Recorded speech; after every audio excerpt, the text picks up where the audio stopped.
Welcome to the Let's Talk Growth podcast, where we focus on the topics that can help companies unlock their growth potential.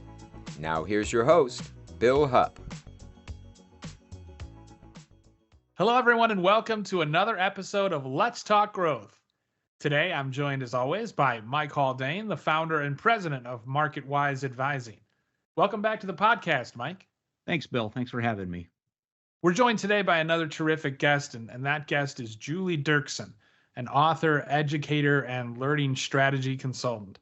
Julie, thanks so much for taking a few minutes for us today. Yeah, happy to be here. Why don't you introduce yourself to the listeners and share a little bit about your work and academic background? Yeah, I usually identify as an instructional designer, which means that I do training curriculum for different organizations, and think about what kinds of good learning experiences people can have. Most of my work is with kind of corporate clients, but I also do a lot of work with NGOs. I do a lot of work with uh, different kinds of all sorts of different kinds of organizations, including higher ed, things like that. And my areas of specialty, I'm sort of my first book is actually sort of a resource for people who are new to having to design learning experiences. The way that it works for a lot of people is that they wind up teaching something because they know a lot about their subject. So they have all this domain expertise. So they know a lot about marketing or web design or microbiology or whatever it is. And they wind up getting asked to then teach it to other people. And so they know their subject really well, but they don't necessarily know how to communicate it to other people. And that's often where I kind of get involved is I help with what's that first book to read, which is a book I wrote called Design for How People Learn, or what are the basics to just sort of understanding how do I think about creating good learning experiences for people. More recently, I've also been really interested in how can we take things from behavioral science. Behavioral science got popularized around mostly behavioral economics, so books like Thinking Fast and Slow and Nudge, and there's really a whole slew of domains that it's pulling from, everything from psychology to public health to, as I mentioned, behavioral economics and things like that.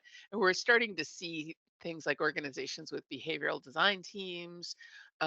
We've started to see job titles like chief behavioral officer, which is really kind of thinking through our strategy. And obviously it crosses over with domains like marketing or something else where, we're looking to kind of help people adopt a behavior, whether it's purchasing something or maybe it's actions that they take with our products, that kind of thing. So my more recent book and kind of my more recent approach is how can we take things from some of the areas of behavioral science and then use them in a really practical applied way to get things done in these modern, changeable, volatile organizations that we're all working in right now. Yep, that's great, Julie. So you mentioned the two books. Can you tell us a little bit more about them, when they were published, and kind of the basic concept of each? Sure. Yeah, Design for How People Learn originally came out in 2011, and then we did a book. We did a second edition in 2015, and really, like I said, the the reason that that book kind of came into being is it kind of felt like we didn't have a good first book in different domains, depending on what you're learning about. There's like a good book that somebody hands you as your getting started book, right? So if you're learning about user experience design, they give you Steve Krug's Don't Make Me Think. If you're learning about graphic design, they give you the non-designer's design book or one of those. And it really felt like in learning design there are so many people who are being asked to do it, again because they know their topic, but not necessarily they don't necessarily know the learning design piece. How do I create a good learning experience for people around this? And so they kind of make it look like, well, I know that people have slide decks, and I know they stand at the front of the room, and I know that, like, they present and things like that, but they don't necessarily know some of the underlying principles behind what makes a good learning experience. And so that's what that book was for. And the newer book came out last September, so 2023. It's called Talk to the Elephant: Design Learning for Behavior Change.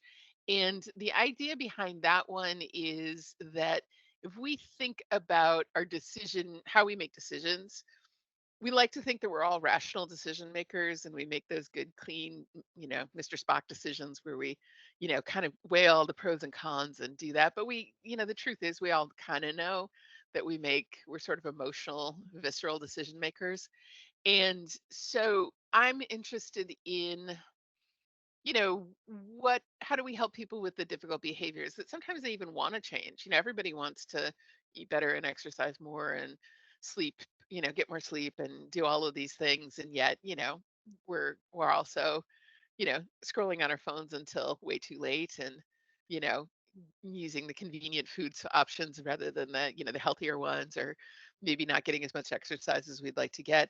And so what are the underlying things that kind of help people make good decisions, and how can we support positive behavior change, and how can we make the environments work better for people, and how can we make learning experiences work better for people? So that's all of those kinds of things, and I sort of describe that one as the book for when people know what to do but they still aren't doing it. We all know we should wear sunscreen, or we all know we should save for retirement, or we all know that we should make good choices about oh, I'm packing, I'm dealing with a move right now. And so the realization of how much stuff I need to get rid of and how bad I am at getting rid of stuff has really been creeping up on me. And we all know, and you even want to be that person, and yet it's still hard sometimes. So what are some of the underlying mechanisms, and how can we help support people making good behavior changes and good choices? Okay, so you've started to talk about this already, but with all of that as the backdrop, then what are some of the situations that exist when you're asked to come in by your customers to help with, training and behavior change and that sort of thing?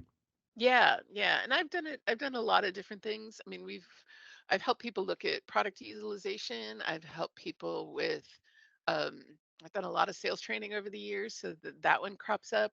I also work for organizations like, oh, one of my clients right now is the World Anti-Doping Agency. So it's people who helping people not use performance enhancing drugs in athletics.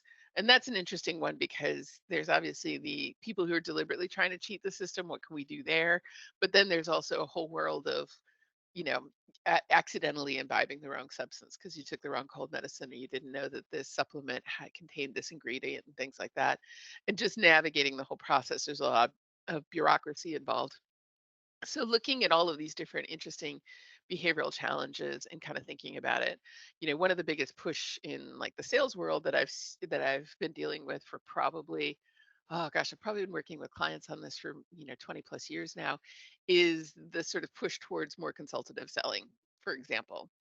And that one has some really interesting behavior change challenges associated with it, because you're almost always trying to change existing salespeople's practices. And sales is very habit driven. People have their strong habits, they've got their patterns. I used to follow salespeople around for some different organizations that I did some work with. I did some sales manager training for one of the big pharma companies. I've done some stuff for some of the manufacturing companies, different things like that. And it was always fascinating to watch people kind of slip into sales mode, because you could tell like it was almost a switch gets flipped, and they're like, here I am, and now I'm in sales mode. And that's an interesting set of behaviors, because those those behaviors are very automatic for people. And we know from the way that cognition works that the way that things that are really habit driven are stored in memory is different than the way like facts are stored or something like that. And it really is this thing where we build it in kind of with repeated practice over time and refining our approach and things like that. And so the idea that, we can just come along and do a 2-day training and we can completely, get people to reverse the way that they're doing a sales call is, um, comically, difficult to imagine that change happening on the basis of that. So it really becomes an issue of what are better approaches to it. How can we introduce a change like that in a way that it works better for people? Most behavior change challenges have delayed or absent feedback associated with it. So, if you try to do something and a bad thing happens immediately, the next time you're not going to do that thing, right? But a lot of times, the difficult thing, so if I don't put on sunscreen in the morning, I may not have a consequence for that for hours, certainly, and sometimes years, right? I might get a little bit of color, but oh, it's fine. But then, 10 years down the road, you're dealing with, skin cancer or something like that. And so that delay and the consequence has a really big impact on behavior. And so when we try to do something like change to a consultative sales model, usually it feels really uncomfortable because it's not what you're used to. And it's hard to convince people that that's a transitory state and that it isn't a thing, like that this isn't just a terrible idea that feels awful. And we don't get much, kind of cessation of that. This seems awful feeling until you've had enough practice that you start to develop comfort with the new material. But that's a big issue in a lot of training that I see, is that there isn't enough time to practice to start developing some comfort with it. In addition to which, consultative selling is amazing, but it's also a slower burn.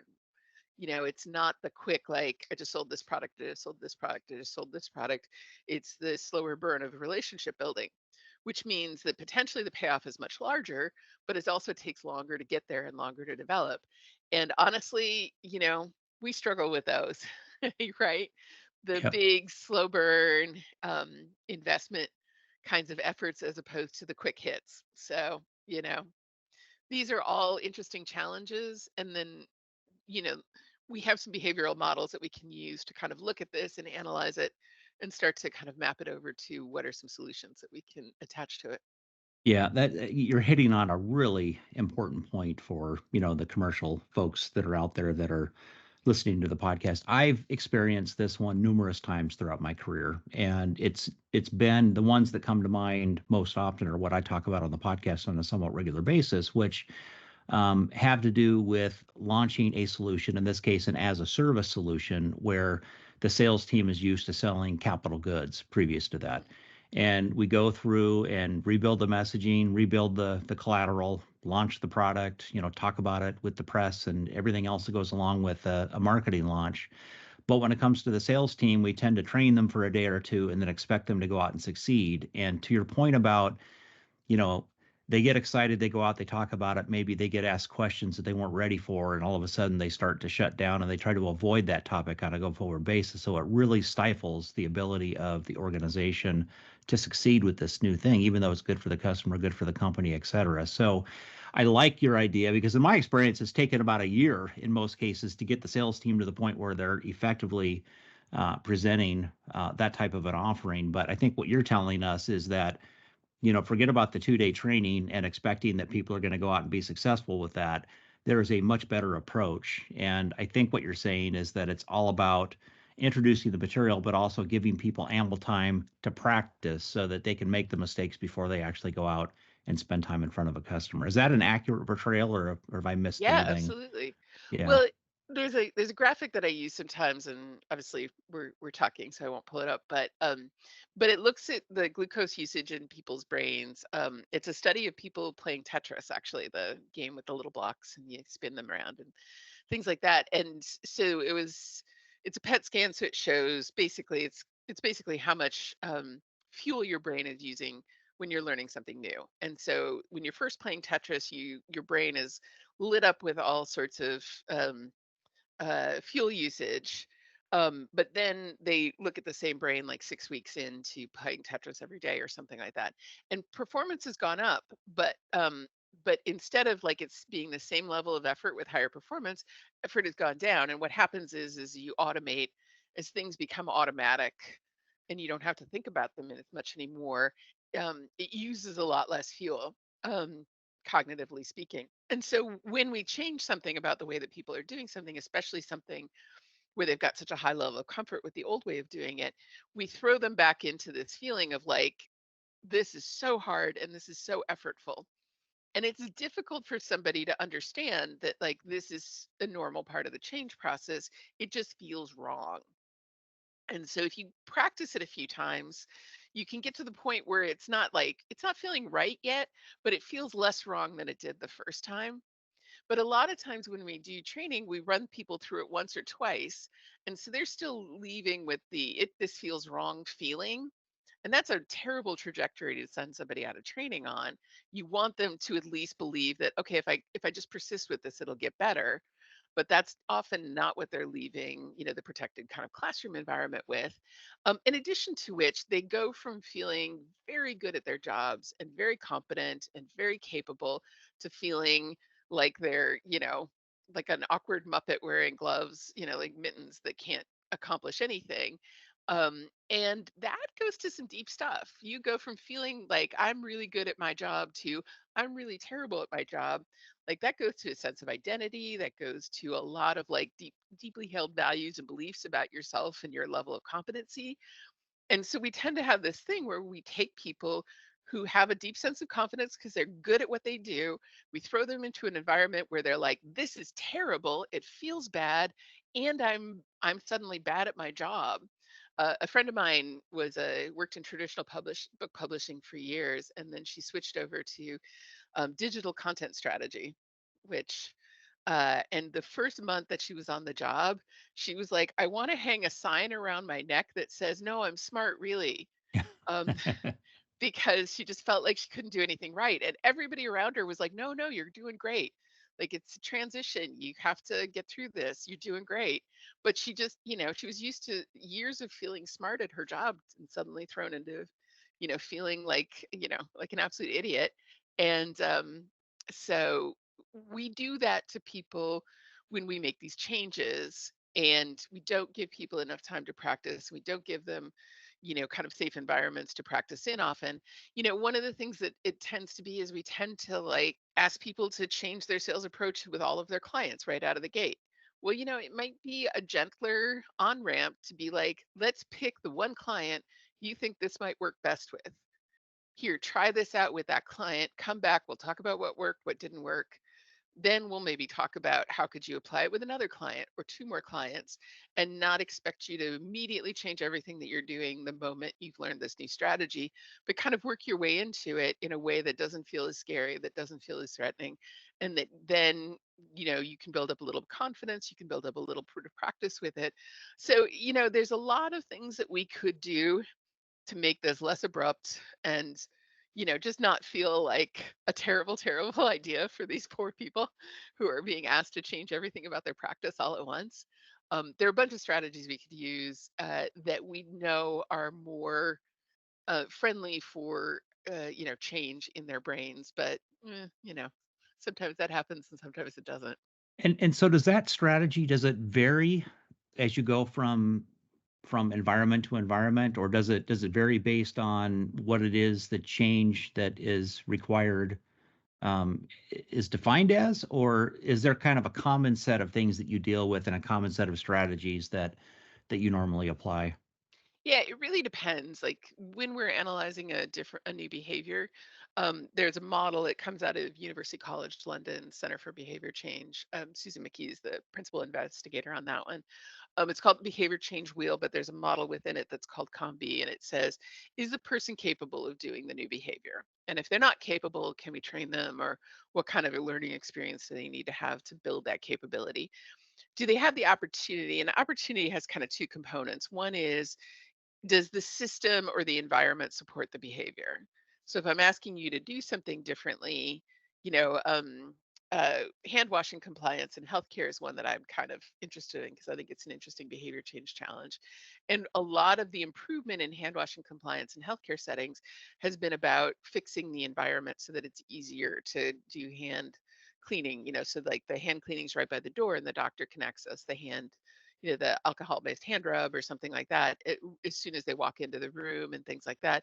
And so if they fix the environment or make better tools available, like hand rubs and things like that, then the compliance goes up without having to change the people that much. So we do want to look at the environment. Is there anything about the environment that can change to support the people? Then we also look at the social environment. A lot of times corporate says we have to do this, but the opinion leaders that are actually on the ground aren't bought in.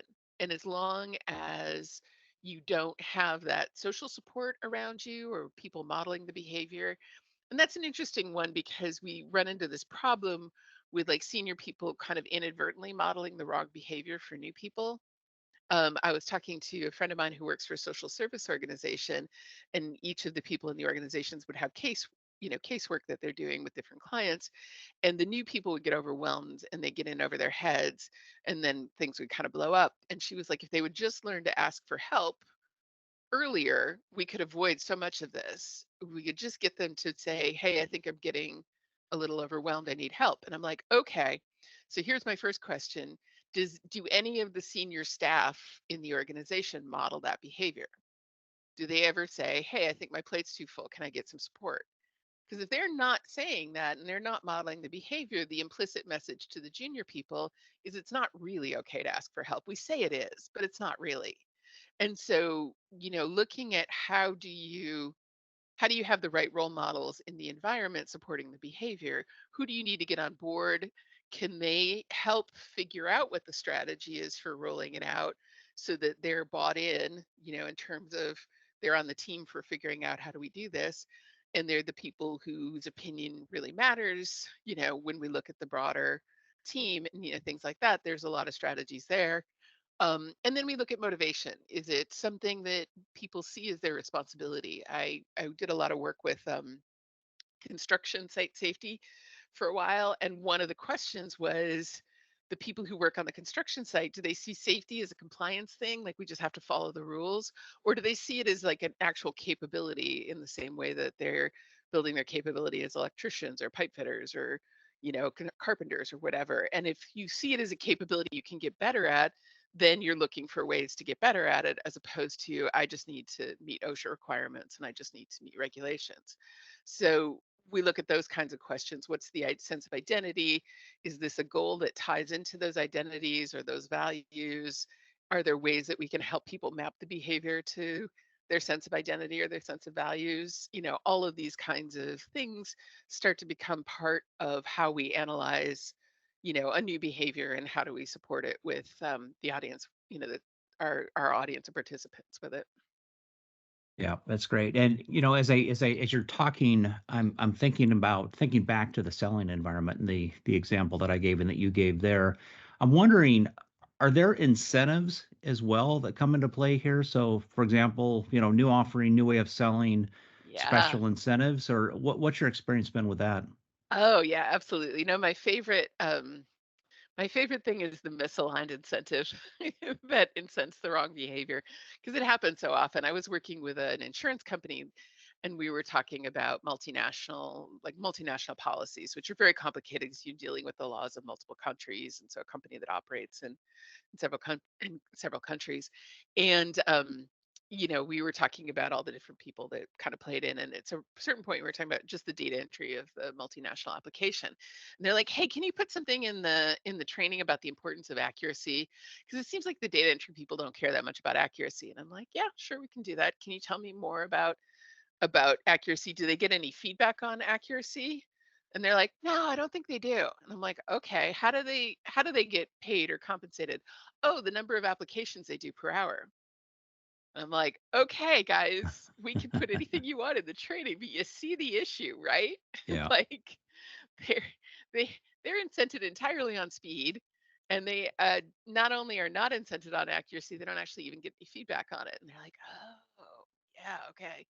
So it's one of those things where I'm like, training's not going to fix that, but I can hopefully help you identify where some of those things are. But at the same time, you need to really kind of consider it. So again, rolling out a new sales process with like a slower burn strategy for your sales stuff if you're sort of adhering to the same product goals around like maybe you've got your compensation system set up entirely around like particular product goals or whatever. Well, that's not necessarily a good fit from an incentives point of view with a consultative approach where it really is about responding to customer problems and not necessarily pushing the new thing or whatever it is. And so if the incentive scheme is fighting with the other behaviors that you're looking to encourage, then yeah, first of all, training's not going to fix that. And second of all that's really a time to really kind of sit down and think about what are the forces at play in the systems that we're doing, and are we incenting the behaviors that we say we want to see. Yeah, in fact, as I'm thinking about, sales compensation plans and the selling environment for a solution type offering. Oftentimes the sales plans might change a little bit, but not enough so that people aren't going to lose money for the year or year and a half or whatever it takes to sell that solution, right? So a lot of them are thinking, okay, well, I'm not going to make the type of money that I'm used to making for the next year and a half. And so I need to start thinking about, a different position or whatever the case may be. So completely counterintuitive to what we're trying to have happen. And obviously, if we're talking about a new launch of a new solution, whether it be as a service or something different, it's a major hurdle that we're putting into place without even in some cases knowing that we're doing it. And it's just, it's one reason that the initiative won't succeed, which doesn't make much sense if we're trying to grow the business. So yeah, Right. completely agree. Yeah, and so we use that sort of capability, the opportunity, and the motivation piece. And so if we go into an organization and we say, okay, we were actually pretty confident about capability. We really think they can do this, but opportunity is a problem, and motivation is, an issue here because of the, maybe because of the incentive scheme or something. Then that like gives us, then hopefully if we can diagnose the problem well up front, we're hopefully fixing the right things, right? Because there's a tendency to there's a like there's a we're going to do training like every time a corporation does something real bad and they have to apologize. One of the things they always promise they're going to do is we're going to do training. And that sometimes helps, but a lot of times that wasn't the issue, right? So you do need to like balance all of these pieces and kind of look at it, because we can fix some things, we can't fix everything. Coming from my perspective, coming from a training's perspective, but also, we invest a lot of money solving the wrong problems.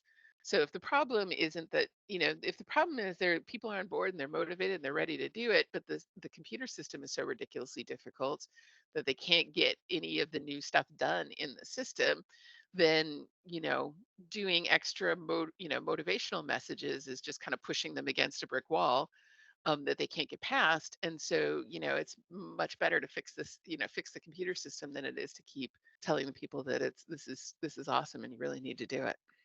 Yeah, that's another really good point. The systems have to support whatever it is we're trying to accomplish, the process or the new initiative or what have you. Julie, what are some of the key lessons learned in terms of how to best approach learners? Oh, and like I said, it does depend on context. So if it's something that is brand new, right? It's a whole new thing, and it's a bunch of people we just recruited who are coming into the organization and they're learning a new thing. You get a fair amount of kind of uniformity across what they need. They need that education piece. They need to practice some things. They need to, get enough feedback so that they can kind of move up. But when we're trying to support a behavior for a much more expert level group that's fairly high level, then one of the things that happens there is that everybody needs something a little bit different. People just getting started with jogging can all do the Couch to 5K program and probably be okay, but somebody who's an elite runner needs very specific coaching and very specific support and things like that. And also somebody at that higher level can make better decisions about what they need or what's helpful to them, or things like that, or they get the expert coaching to decide that. And so, what's useful will depend. Beginners, you can probably do all the simple stuff and it's probably pretty helpful. But the further people move along the path, the more they need to have some control over their own learning process, and the more they need kind of really specific interventions rather than just kind of a blanket here. Everybody gets this. So then how do you attract and engage their attention? The biggest issue for attention is this something I can do something useful with right now? Does it help me with a pain point? If it helps me with a pain point, I'm in, right? And if it's something I can immediately use, I'm also in. I sometimes do a little thought experiment to explain this. If I asked you both on a scale of 0 to 10, how interested right now would you be in watching a video about printer repair, like a 5-minute video about printer repair? Where are you on the 0 to 10 scale? I'm a 3, I think. 3. Okay. Yeah, for me, it's probably it's a 0 or a 1, to be honest. 0. No, that's good. That's totally fine. All right, but here's the next scenario. You it's tax day and you really, really need to print this document and sign it and get in the mail or whatever, whatever the super important thing is that you need to print and, get in the mail, and your printer is broken, is not working. Now, how interested are you on a 0 to 10 in the 5-minute video on printer repair? I'm all in at that point. I'm a 10. Yeah. Yeah. Yeah, I'm a 9 or a 10 at that See, there we point. go. So Okay. how So, relevant, right? It's how relevant is the solution, is the topic to you at that very moment, isn't it? right. Absolutely. And, people think that like engaging learning materials are like well done or well produced, but it's the same printer video in both of these scenarios. And it needs to be clear and easy to understand, but it doesn't need to have like cats and dancing rainbows or anything like that. It can just be pretty straightforward. Everybody uses YouTube to figure out how to replace the washer in their sink, or, change out the batteries in their key fob, or, whatever those things are. And nobody has trouble paying attention to those things because there's an immediate need they're trying to answer or satisfy. And so as long as you're matching that, like somebody has a real need for it. And I mean, honestly, like you can simulate it to a certain extent. So if right now I put the broken printer right in front of you and said, you need to fix this printer, just bear with me, but you need to fix this printer. Now what's your 0 to 10 on the printer repair video? I put the printer right in front of you and I'm asking you to help me with it. And you're on the 0 to 10. Where are you? Yeah, I mean, at that point, I'm closer to a 10 as well because, the pressure is on, right? I Yeah. need to do something and I need to know how to do it. Hmm. Yeah, it's a very tangible problem, right, for me Yeah. at that point. And so Yeah. yeah, I'm closer to a 10 as well. So yeah, and I get all sorts of answers, but usually by the time we're like in the scenario, I at least get like 5, 6, 7 from people, and it's not like they have an actual need, like there's no document that needs to get printed, but I've at least made it an immediate problem for you to solve. I've given you some kind of somewhat interesting challenge to do with the information. And so when we're looking at designing learning experiences, the best of all is people have an immediate need and you're helping them with it. But the second best, if you can't do it, is to at least give them an interesting, scenario or situation or problem or something that they can kind of chew on and actually use the information immediately, even if it is a simulation or something like that. The worst is, hey guys, you're going to be glad you know this someday in the far flung future. I can't exactly say when, but please try to focus, despite the fact that has no immediate application or use for you. That is not good. We don't It, like that one. no, I can imagine. And, I'm envisioning you coming in and it's a group of people that you're trying to bring up to speed on a particular topic or behavior change or what have you, some combination of both. And you have some people in the room that are motivated to learn and some others that aren't. So how do you deal with that part of it? Oh yeah, I mean, like if somebody's really determined to not engage, there is a limit to how much you can help them with that. But if it's just like I don't see the relevance for me, or I don't feel like it's an issue you can help them with, like I said, giving them something interesting to do with the information right now. Like one of my favorite things for compliance training is, instead of like getting the slide after slide of here's what you're not supposed to do, here's what you're not supposed to do for like financial compliance or something, is put them into the scenario where, like, pretend you're the compliance officer. Now look through this portfolio of stuff and see if you can find the places where there's compliance issues that you need to enforce. And so at least I have a thing that I'm trying to do. At least I have a task that I'm trying to fulfill, or some reason to pay attention to this material to try to figure the thing out. And I think most people respond decently to that. I mean, like I said, if somebody's really determined to not engage, there's a limit to what I can do about that. But can I give people the best possible, scenarios or environments? Can I give them interesting challenges? Most games have a sort of structure of immediate goals, midterm goals and long-term goals. So, like for example, and so you can structure things that you can structure learning experiences that way. I need to accomplish, these little things that roll up into bigger things that roll up into bigger things.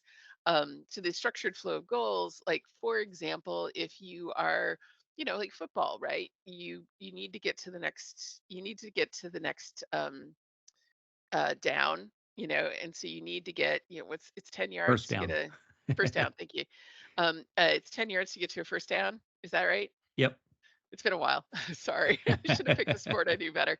But like, you've got four tries to get to a new first down, right? Yep. See, look, I'm We not can gonna tell you're do a it. big football fan, I Julie. know, sorry. I apologize. I actually, actually do watch once in a while, but it's been a while.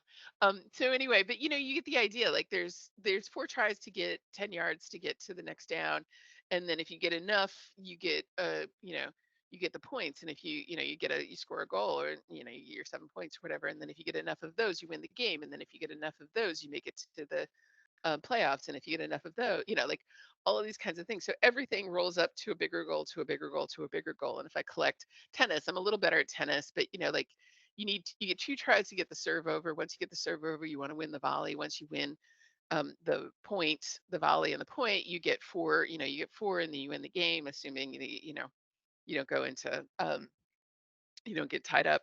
And then you win a match, and then you win um, and then you win a tournament, and then you get rankings and things like that. So all of these things are structured with little goals that roll up into bigger goals that roll up into bigger goals, and that provides a really nice kind of pull for motivation. And so that's another principle we can look at when we're designing learning experiences, is how do I give you some small goals that roll up into something bigger and that roll up into something bigger, so you can kind of constantly have that feeling of accomplishing stuff, because that we know that's a satisfying feeling. And so how do we design learning experiences that give you that? Yeah, that's it. And in our world, we look at strategy much the same way. So, the KPIs, the key performance indicators, they're measured monthly. They roll up into the annual strat initiatives, which roll into the 3 to 5 year objectives, which roll into achievement of the mission and the vision of the company. And so, it all plays off of everything else. And I can see how the training world would be exactly the same. So I'm sensing then that you are involved for months, maybe even longer. You're not there for a couple of days or a couple of weeks. You're here for the long term when you're working with organizations for this type of change. My question, well, I guess, is that a good assumption on my part to start with? Yeah, frequently it depends. I mean, sometimes the organizations will have a really specific need that they bring me in for. Sometimes it's we are we don't think our curriculum is doing what we want it to do, so I'll also come in and do kind of curriculum audits and help them kind of tune things up and things like that. But sometimes it's a bigger picture strategy of like, how are we going to get from here to here, and how do you help us do that? So the answer is yes to all of the above. Okay, fair enough. So I guess for the engagements when you are there for a longer term process, are you involved too in sort of collecting the metrics or making sure that the changes that we're trying to put into place are actually happening? And if so, how do you get involved there? Yeah, and that's a tough one. There's a bunch of interesting things. I mean, we're starting to obviously move into a world where we have a lot more data than we used to. But it is difficult. Whenever I go into an organization that's not collecting any kinds of existing organizational metrics, I always know it's going to be a bit of an uphill to get to something like that. What you really want is you want organizations where they have, baseline measures and they're collecting it. Sales organizations are great from that point of view, and that they're typically collecting a lot of sales data. And so we have baselines. We can look at doing A/B testing with different training interventions to see if we're moving the needle, or having the desired effect, things like that.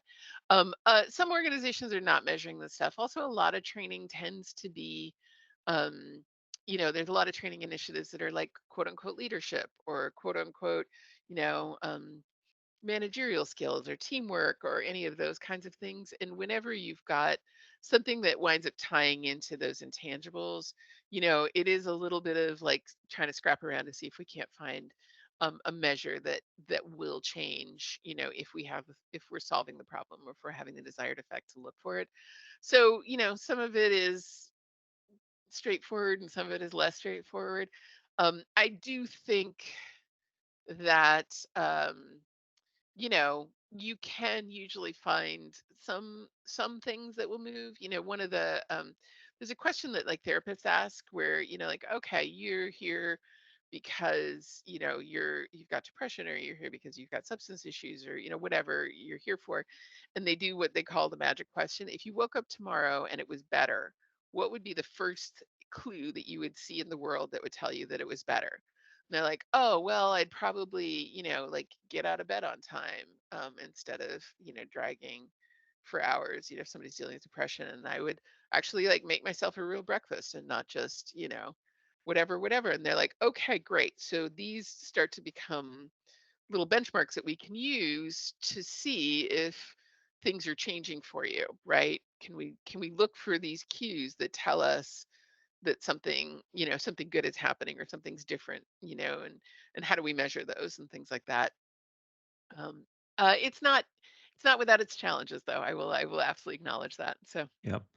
I would assume that a lot of what you're doing is based on academic research, studies that have been done, and other uh, things that might be available to help sort of guide and direct what you do every day. Can you speak a little bit to that? yeah, yeah. I mean, there's quite a lot of, on the curriculum design side, there's a big body of research into, educational psychology is the big one that we lean on, obviously, and there's some other domains there. And there are plenty of things that we understand pretty well, even though it doesn't always work out that way when we start to get into the realities of the training program, in terms of like, how do people remember things, and when do we need to refresh, and how do we keep, how do we build skills, and some of those kinds of things. um the and then there's other questions where there's actually surprisingly little support.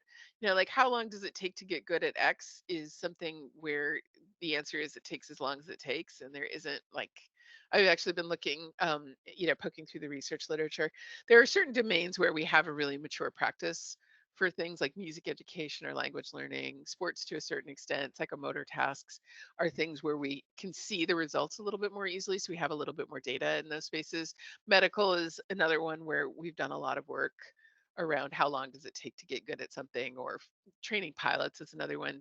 All the places where you can kind of kill people, they've actually invested in kind of understanding those cycles better. Military, Right. but then there's some other stuff where, like, it's never been critical enough to really decode all of this and to have that kind of complete picture. Or we have traditions about the way that we've always done things, and so we just kind of keep doing it that way because I guess it sort of works for selling stuff, right? Or whatever. And so some areas have a better evidence base than other areas. Some things we're really kind of figuring stuff out. Like, habit formation is super interesting to me, and I would say we're still in the early days of really research into understanding kind of all the pieces for that. There's certain researchers whose stuff I really like and I think it's interesting, but we're still figuring it out. And you have these myths, right? Like, it takes 21 days to start a habit. Well, the answer is it takes, it depends on the habit, it depends on the circumstances, it depends on the motivation, it depends on a lot of things. It's not Yeah. 21 days. I promise. I mean, maybe, well, some of them are, just statistically speaking, some of them have got to land on the 21-day mark, but it's not a consistent, it's not a consistent thing. And so that's what I deal with a lot too, is where are the myths that we sort of are still carrying around with us, but what do we actually know from the research literature and things like that. Right. Yep. Makes sense. Julie, I'm curious, what impact can a company's culture have on the learning process? For example, how do you approach learners if they're stuck in old ways of thinking about the business? Yeah. No, that's a really good one. One of the things that I've noticed with, some cultures where there are a lot of traditions, there are a lot of things. There's a few different phenomena that we observe there. One is, if you've got like the old guard who's very like attached to the way that they've always done this, a lot of times the new initiative comes in and we sort of try to like force them into it. And the truth is, like, they know a lot. Like, they've been there, they've done that, they've seen it, they've got a lot of experience. And a lot of time I think they fundamentally feel like none of that experience is being respected when they come in with the new endeavors. And so sometimes that's a bit of an issue. And I do think there's a lot to be said for engaging them in the conversation. Like, here's the goal, here's the problem we're trying to solve, here's the methods we're using, help us figure out how to do this, not, hey, we're just decided that everything you've ever done is wrong. And yeah, here's the new way to do it. And so involving people in the change and kind of respecting their knowledge and understanding. If you kind of come in and tell people, hey, you've been doing it this way for years, but it's totally wrong. Like, how are they not going to resist that message? How are they not? Like, it seems very obvious that, yeah, of course they will. And I see this when I go into organizations a lot, which is I'll come in and I'll be like talking about some different things that they could do. And they'll be like, the first thing I hear is, oh, we tried that already. Management wouldn't support it. IT wouldn't let us do it. They didn't, like, it didn't work for this reason. It didn't work for this reason. It doesn't work for this reason. And I'm like, oh, guys, you're the dog sitting on the electric plates. That's not great. I'm sorry about that. But the truth is, they're not going to believe that change can happen until they've actually experienced it a few times. That, like, oh, we can do this and things are different. And we do have the ability to impact our environment and to make changes. But that really needs to be supported a few times before people change their belief about it, because they're not wrong. They did get shut down a bunch of times, and now they're going to stop trying to do, the new things because they got shut down a bunch of times, and they need to have that counter experience before they start to really believe that they can change things. I could not agree more with what you just said, Julie. I've seen this play out so many times in my career. And, again, I was thinking about it in terms of growth strategy as you were talking about it. But, the point about making sure that you've got you've got people involved in the process of talking through, okay, what is it we're trying to achieve? What are the best ways to do that? What are the milestones and the metrics, and who's going to be involved and who's going to be doing what? That is so critically important for buy-in. And the alternative, which is what I see a lot, is somebody does the strategy, typically at the senior level, and then it's handed down to the rest of the organization without any understanding of how they got there. And so there's all this questioning that happens about, well, what assumptions went into this? Why are we doing this versus that? In addition to what's my role and how does that connect with what we're trying to achieve, at the high level? If those questions go unanswered, and ideally, if you've got people involved, they're answered during the process. But if they go unanswered, nobody's going to buy in, and the strategy is just stuff on a piece of paper that nobody is really engaged with. And that is maybe the most important point for today, from my Yeah. perspective, is that buy-in is so critically important. Nothing big is going to happen. No mountains are going to be moved without it. Yeah, absolutely. It's a podcast. You couldn't see that I was just nodding kind of violently the whole time that Mike was Right. just talking about that, which, yes, that exactly that. Yeah, there's a case study. Atul Gawande is the medical writer for the New Yorker magazine, and he has several books on like process improvement in healthcare. And he's got one book that I'm fond of called Better, which is a series of case studies of how do you improve things in healthcare settings. And one that he talks about is that hand washing example again, and the initiative that they did in his own hospital, where they tried a bunch of different things. They tried more enforcement, they tried incentives, they tried, education programs or whatever. And then ultimately, the thing that really worked for them is they did focus groups with the staff. When I say focus groups with the staff, I mean focus groups with all of the staff. Every single person in the hospital had an opportunity to participate in the conversation of how do we make this better. And they weren't coming up with novel ideas in focus group 17. They were saying the same things that focus group 2 was probably saying, but the fact that everybody participated, everybody was on board, everybody was problem solving, was really the thing that ultimately made the difference in the compliance rates that they were seeing in hand washing in the hospital. And it's not a small amount of effort to do that, but if you can get the team on board and everybody can be participating to try to figure out how do we do this thing, that is a really different scenario than this has gotten handed down and everybody just has to do it now. Yep. So worth the time and effort. Julie, it seems to me a thought I had was you were sort of talking about change and how much it requires buy-in and whatnot. It seems to me that real change requires a certain amount of courage, right? Because there's a lot of risk that comes with doing something different. And what if I fail? And it gets me out of this sort of comfort zone, this habit that I've gotten into. So I guess I've never really thought about how much change, especially bigger change, does require a little bit of personal courage. Yeah, well, and the safety to fail and to kind of look at why it failed and figure out how to do it in the future. We were talking about culture a few minutes ago. That's a big cultural piece in a lot of organizations too. Is it safe to admit that this isn't working or that I can't figure this out? Is it safe for me to say, "Hey, I think I need some help to make this happen," or things like that? Because there are organizations where it's not, any admission of kind of weakness or the things aren't going great or whatever is basically putting your neck on the chopping block, so to speak, and things like that.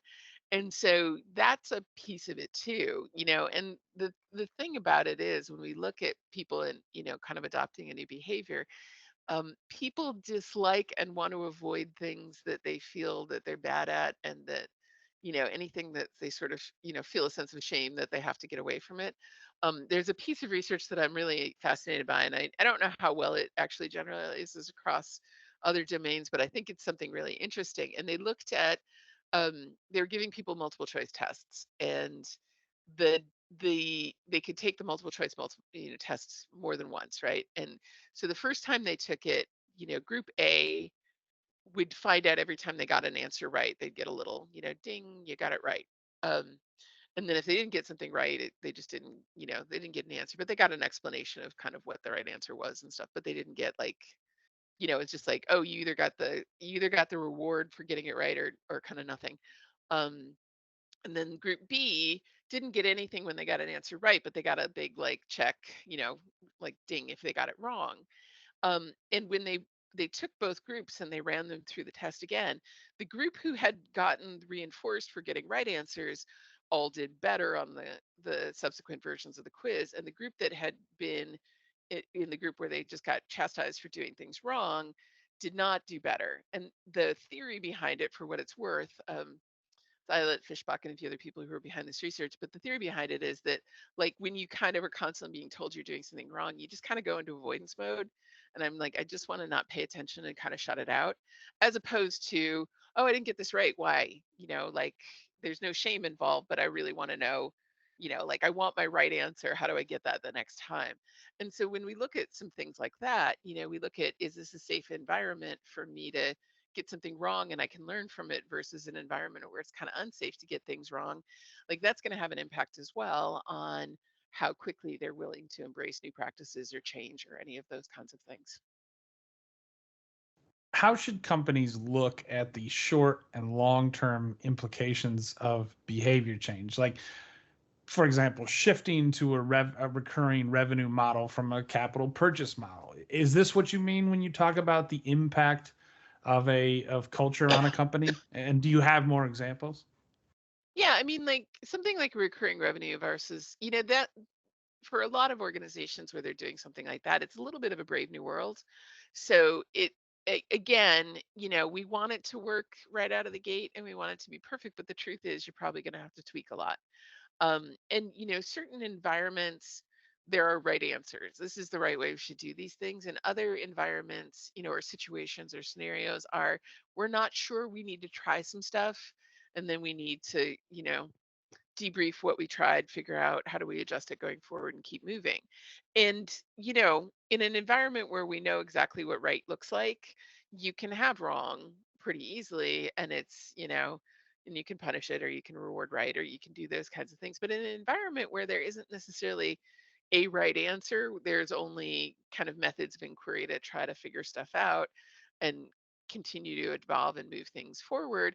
Those environments, it's really important that people feel safe kind of figuring out what worked and what didn't work, and adjusting as they go forward. And so if you're not kind of creating that environment or culture for people, you're going to really struggle to deal with those kinds of big changes. Yeah, that culture of experimentation and the ability and the in fact encouragement to do it when you're walking into the abyss and you don't have all the answers. That's critically important. When it comes to diagnosing some of these things, there's a couple different tools that I use. There's one that's available on my website, which sort of looks at where in the process people are. So it kind of, asks the question, is if this is the behavior that we're trying to help people adjust or change to where are they in the process? Is it that they don't know about the behavior at all, in which case education is a very good solution? Is it that they know about the behavior, but they kind of don't get the value or they don't understand why it's important? Then we can look at educating them about like downstream consequences or helping involve them in that strategy of why is this helpful and what are we trying to accomplish with it? Is it that they understand your explanation but they don't believe you? Then we're looking at motivation or persuasion. We might use a strategy like social modeling, where opinion leaders kind of talk about why they support it or something like that. We might again do maybe experimentation where they see how it can help or what it can work, or we use case examples. They might be they're bought in, but now it's like there's fear, anxiety, discomfort about doing it, or they're not sure how to get started, or they just need some practical help or some coaching, or they're not sure that they're doing it right. And so that's a case where we're not motivating them anymore. We're just trying to give them some real practical assistance. Or another big piece in that is that practice component, right?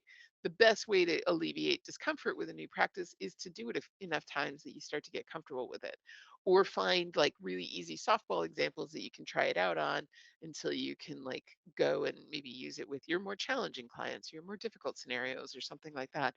Is it that they've been doing it, but they're not being consistent about it? Then we're really looking at strategies around coaching or around some kind of feedback or some kind of, data monitoring or something to kind of make sure that there's a consistent reinforcer for the behavior. Is it that they've been doing it for a while, but they're kind of falling off? Then we want to sort of make sure we're looking at the question of, are we failing to really make sure our incentive system is aligned with it so that the right behavior is continually incented? Or is there other stuff where it's easier, faster, or simpler to like do it the old, sliding back into the old way, or different things like that. So depending on where people are along that continuum, and like I said, there's a tool on my website. I'll give you the link, where people can kind of download that, including a survey version to try to assess where their audience is. For a particular change and things like that. So that's part of it, because we're often solving the wrong problem. We're trying to motivate them when really they need practical assistance, or we're trying to like educate them about the change more when really they need, a good persuasive element, or, different things like that. So meeting people where they are and making sure that we have solutions that help them, kind of each step of the journey is part of it. In addition to which, I have a separate checklist that I just sort of use that kind of runs through all the common things. Is there lack of feedback? What can we do about that? Can we have better feedback? Can we at least make people self-aware so that they're kind of gathering their own feedback?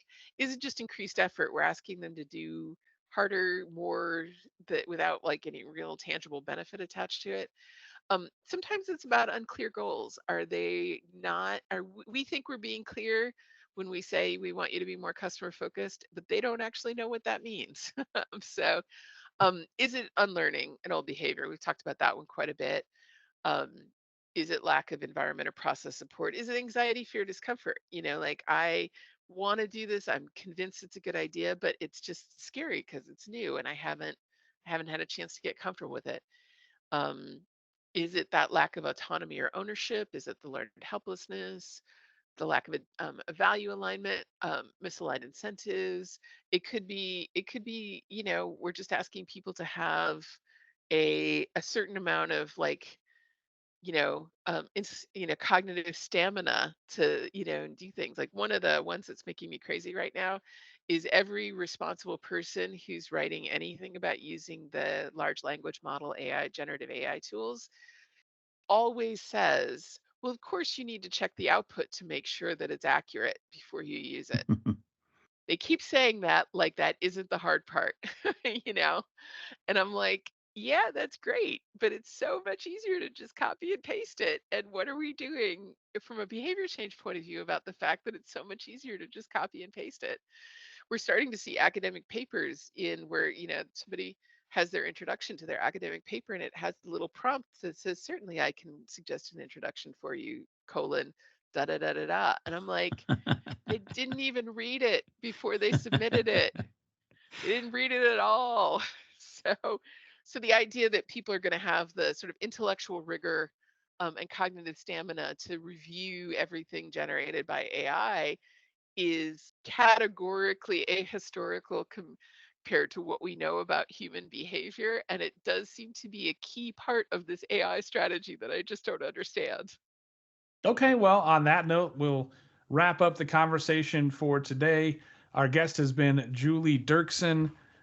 She is a author, an educator, and a learning strategy consultant. And Julie, this is a really fascinating conversation, really insightful.